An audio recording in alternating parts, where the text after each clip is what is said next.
इसी में एंट्री होती है बिग ब्रदर की, जिसको ये बिग ब्रदर का नाम देता है डकी भाई। वो क्या है कि ये इदारे के ये लोग जो हैं, ये उस इदारे के इदारे का नाम लेकर आईएसआई और एमआई जो है ना, वो जो हमारे मुल्क के अहम इदारे हैं और जो कि बहुत अच्छे और बहुत अच्छी तरह परफॉर्म करते हैं। और वो अपना जो है ना किसी काम का एप्लीकेशन का क्रेडिट भी नहीं लेते, ना ही वो किसी के सामने जो है ना आते हैं।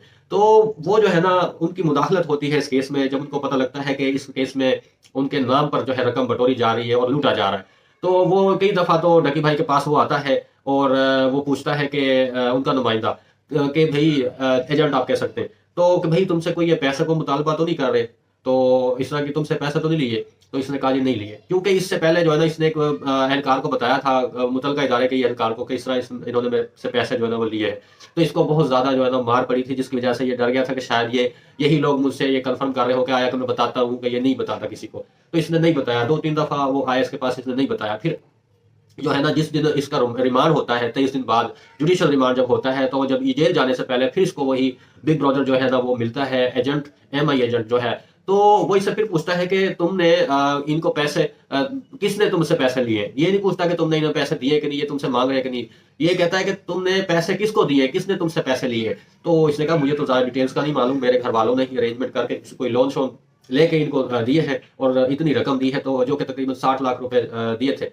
तो वो फिर ये जो है ना फैमिली से मिलता है डकी भाई की। डकी भाई जुडिशल हो जाता है, डकी भाई की फैमिली तमाम डिटेल्स जो है ना वो उसको दे देते हैं और वो फिर जो है ना इस केस में परफॉर्म करते हैं। और वो तमाम जो एहलकार होते हैं एनसीसीआई के, जो इस घिनौने खेल में मुलविस होते हैं, उन तमाम को सस्पेंड कर दिया जाता है, जिसमें चेयरमैन भी होता है उसका इदारे का और बाकी एहलकार भी होते हैं, और उनके खिलाफ मुकदमा दर्ज कर दिया जाता है, उनको गिरफ्तार कर दिया जाता है।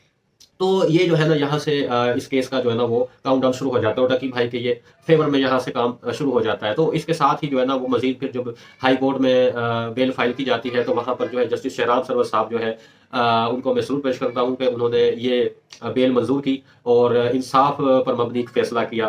तो बेगुनाह की एक गिनती भी जो कैद है ना बेगुनाह इंसान की, वो बहुत भारी होती है। वो इंसान पर खुद भी भारी होती है कि जिसने कोई जुर्म नहीं किया होता और उसको इस तरह कैद कर दिया जाए, तो उसके लिए बहुत अज़ियतनाक होती है।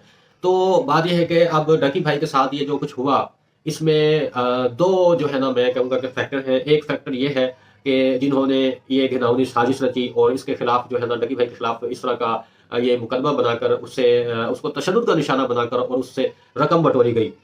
और दूसरी तरफ दूसरा जो फैक्टर है वो ये है कि दूसरी तरफ से जो हमारी इंटेलिजेंस के एजेंट है वो आता है और वो रकी भाई की हेल्प करता है और मुकम्मल तौर पर जो है ना उस केस में अपना किरदार अदा करता है, क्योंकि उस इदारे का नाम लेकर जो है ना डकी भाई को लूटा जा रहा था, तो जिसकी वजह से उस इदारे ने अपना नुमाइंदा, अपना एजेंट जो है वो उस काम के लिए मुख्तस किया होता है और वो अपनी ड्यूटी से अंजाम देता है। जब वो अपनी ड्यूटी से अंजाम दे देता है, तो डकी भाई कहता है कि भाई मुझे अपना नाम तो बताओ, मैं ताकि लोगों को बता सकूं कि किसने मेरी हेल्प की है, ताकि मैं आपकी तारीफ कर सकूं लोगों के सामने।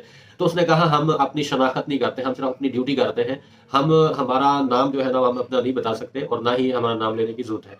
तो बात यह है कि यहाँ पर इस तरह 2 चीज़ें हैं हमारे सामने कि एक तरफ वो करप्ट निज़ाम है, करप्ट माफिया है, जो किस तरह बड़ी-बड़ी ओहदों पर जो है ना लोगों को लूट रहे हैं और इदारों का भी नाम बदनाम कर रहे हैं और लोगों को जो है ना वो परेशान हाल कर रहे हैं। और दूसरी तरफ वो गुमनाम सिपाही हैं, वो सोल्जर्स हैं, वो मैं कहूँगा कि वो मुजाहिद हैं, जो अपनी ड्यूटी से अंजाम दे रहे हैं और ये किसी को पता भी नहीं लगने देते कि ये अच्छा काम कौन कर रहा है। तो यही लोग जो है ना असल दाद के मुस्तहिक हैं।